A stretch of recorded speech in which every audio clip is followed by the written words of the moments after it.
अगला है mindset with and without money. एक आदमी के पास जब पैसा नहीं होता तो उसका माइंडसेट कैसा होता है, और एक आदमी के पास जब पैसा होता है तो उसका माइंडसेट कैसा होता है। ध्यान से समझिएगा जरा, बहुत ध्यान से। सर, माइंडसेट विद मनी, जिसके पास पैसा होता है, रिस्क टेकिंग एबिलिटी होती है उसमें। जब आपके बैंक में पता है ना कि 6-7 महीना, 8 महीना, 10 महीना का मेरा खर्चा पड़ा हुआ है, आप अपने करियर में नया नया रिस्क लोगे। और जो आदमी नया नया रिस्क लेता है, हो सकता है उसका 2-3 रिस्क फेल हो जाए, 2-3 में घाटा हो जाए, लेकिन एक आध रिस्क अगर चल गया तो भैया उसकी किस्मत चमक जाती है। वही जिसके पास पैसा नहीं है, सर, वो डरेगा रिस्क लेने से। अरे भैया, अकाउंट में तो ये 10 ही दिन का पैसा बचा है, हम कहाँ से रिस्क ले लें, वो भी चला गया तो नहीं, हम रिस्क नहीं लेंगे। उसके चक्कर में होता क्या, वो जहाँ रहता है वहीं रह जाता है, वो हिलता नहीं है अपनी जगह से। इसलिए चक्कर में वो ग्रोथ नहीं होता है। लेकिन चूंकि जो आदमी रिस्क लेता है वो ज़्यादा ग्रोथ करता है। रिस्क लिए बिना आदमी बढ़ सकता है कभी। सर, जिसके पास पैसा होता है ना, उसका माइंडसेट इन्वेस्टमेंट का होता है, लेकिन जिसके पास पैसा नहीं होता है उसका बाइंग माइंडसेट होता है। समझिएगा,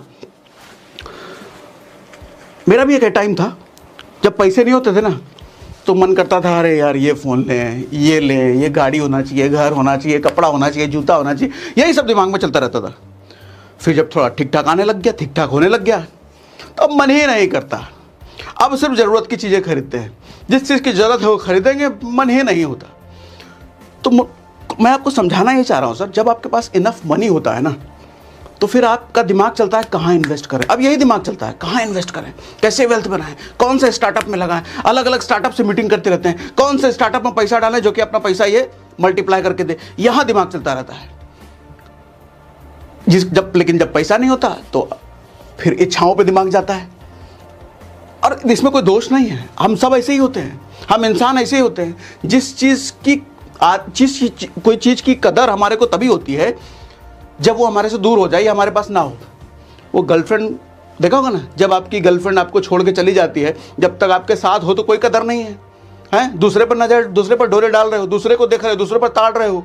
लेकिन जब वही गर्लफ्रेंड छोड़ कर किसी और के साथ निकल ली, अब टेंशन में, अरे हमको छोड़ दी, हमको धोखा दे दी। अब पूरा ध्यान उसी पर रहेगा। दारू रूम में जाकर के डूब गए, अरे हमारी गर्लफ्रेंड छोड़ के चली गई, गजल उजल सुनने लग गए। ऐसा ही होता है।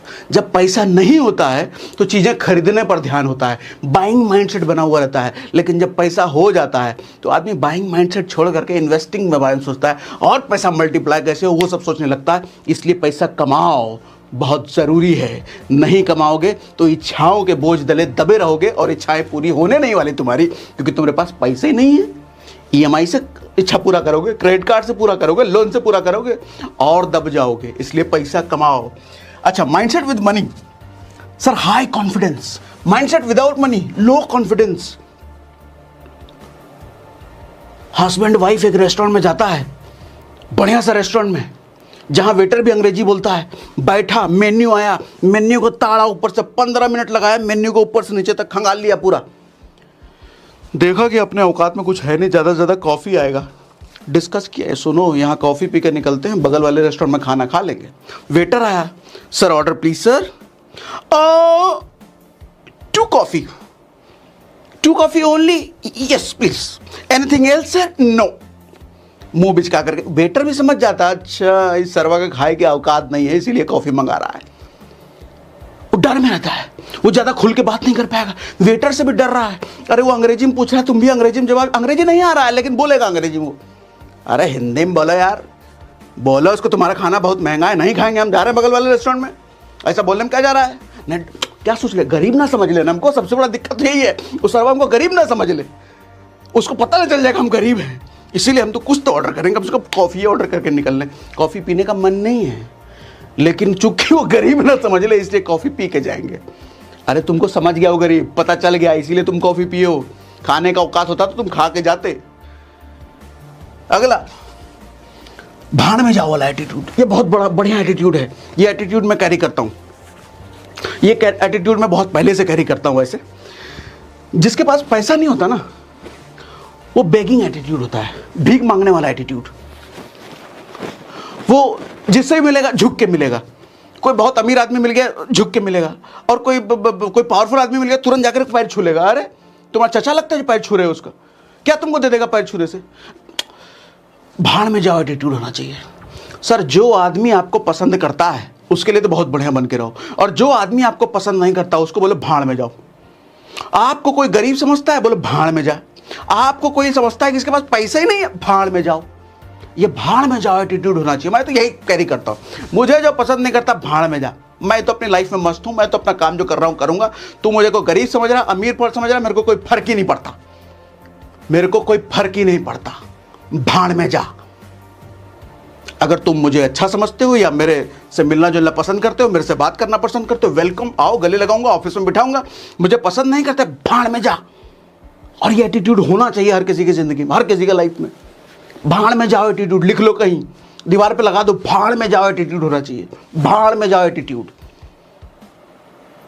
जिस आदमी की वजह से डर लग रहा है ना, ये आदमी क्या सोचेगा मेरे बारे में, भाड़ में जाओ। जिस आदमी के बारे में ये सोच रहा है ना, ये मुझे कहीं गरीब ना समझ ले, भाड़ में जाओ। जो आदमी आपको ये समझ ले किसी काम का आदमी नहीं है, इससे बात करके मेरा क्या फायदा, भाड़ में जा तू। मुझे भी तेरे से बात नहीं करना। भाड़ में जा एटीट्यूड लिख लो दीवार पे, बहुत काम आएगा, जिंदगी में सफल हो जाओगे। ठीक है, अगला, इंस्टेंट अर्निंग बिग रिटर्न।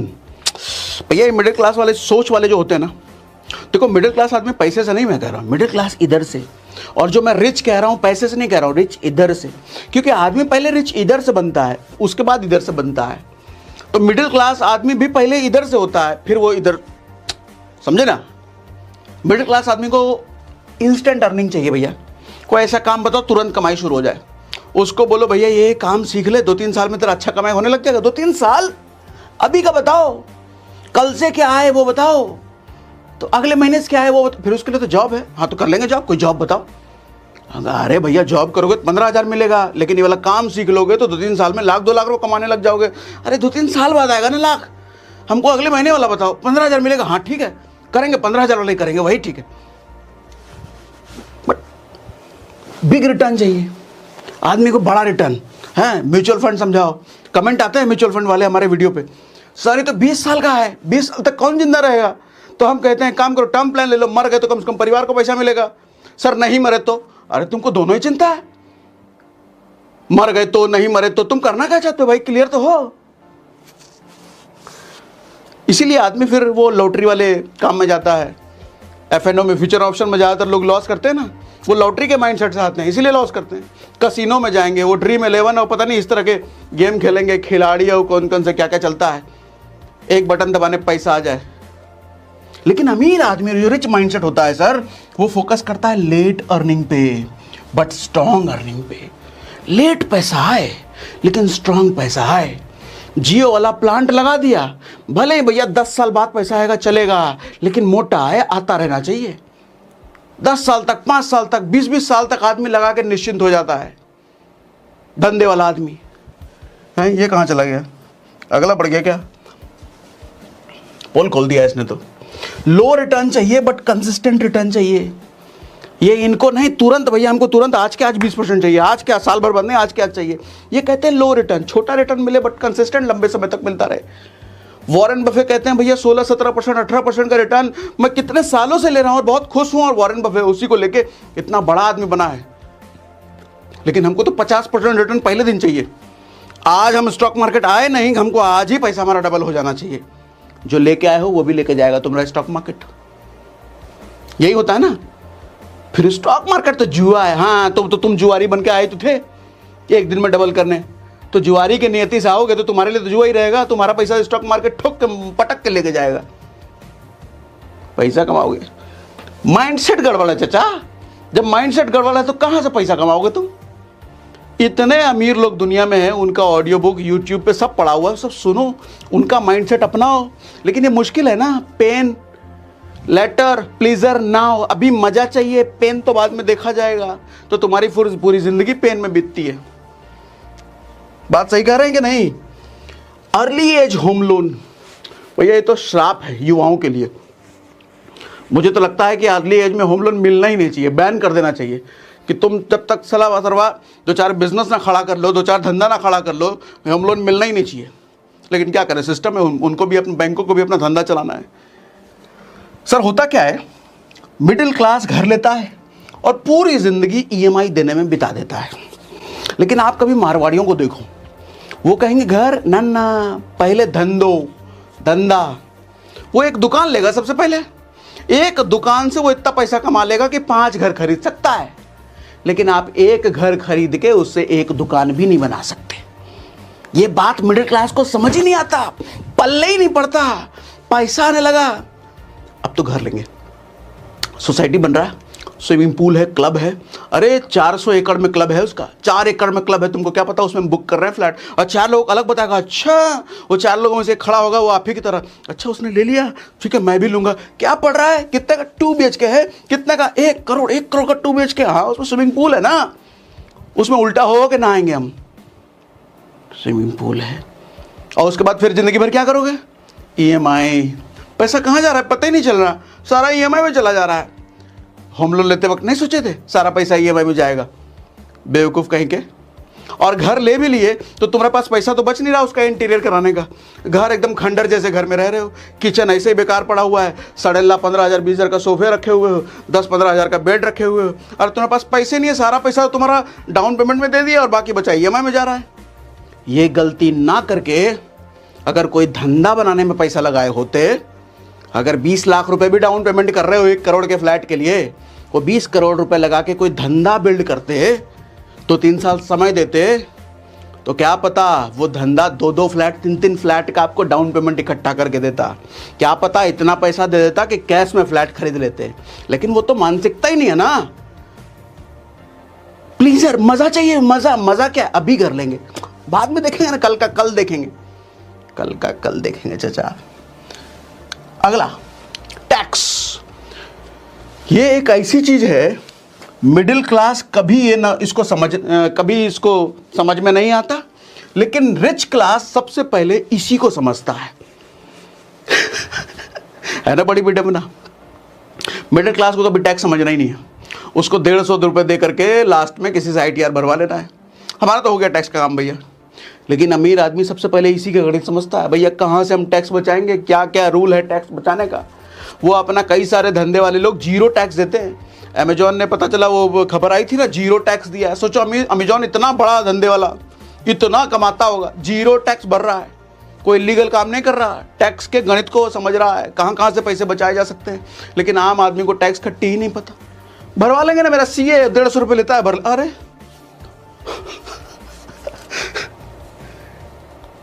हमको फुर्सत कहाँ है, इंटरनेट पे 100 रुपये का कूपन ढूंढने में 1.5 घंटा लगाएगा, लेकिन वो 1.5 घंटा लगा करके थोड़ा सा तुम टैक्स के बारे में जानकारी नहीं ले सकते। बोरिंग है ना, समझ में नहीं आया। अरे मेरा वो काम नहीं है, मैं तो इंजीनियर हूँ, मैं तो अपने प्रोग्रामिंग में एक्सपर्ट हूँ, ये एक मेरा काम थोड़ी है।